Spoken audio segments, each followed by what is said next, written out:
నాకు తెలిసిన వినాయక చవితి. అది ఎలా అంటే చిన్నప్పుడు అంటే మేము ఒక గుడి దగ్గర అంటే మా రాముడు స్వామి గుడి ఉన్నది. అక్కడే మేము ప్రతి ఇయర్ వినాయకుడినైతే పెడతాము. ఆ నైట్ లారీలో వినాయకుడైతే వస్తాడు. లిటరల్లీ అది వినాయకుడు ఆడ పెట్టిన తర్వాత ఊరికే ఇలా ఇలా చూసి మేము పైనున్న చందమామను చూసినామంటే, అయ్యో! చందమామను చూసామని మళ్ళీ గుంజలు తీసేవాళ్ళము.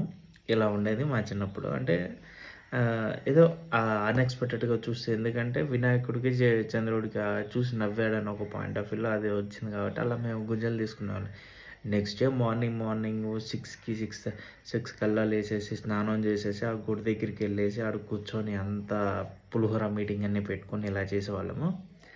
తర్వాత పూజారి వచ్చి చేసిన తర్వాత ఊర్లో మేమందరం ఏందంటే మాకు వీధికి వినాయకుడు అనేది ఏముండదు.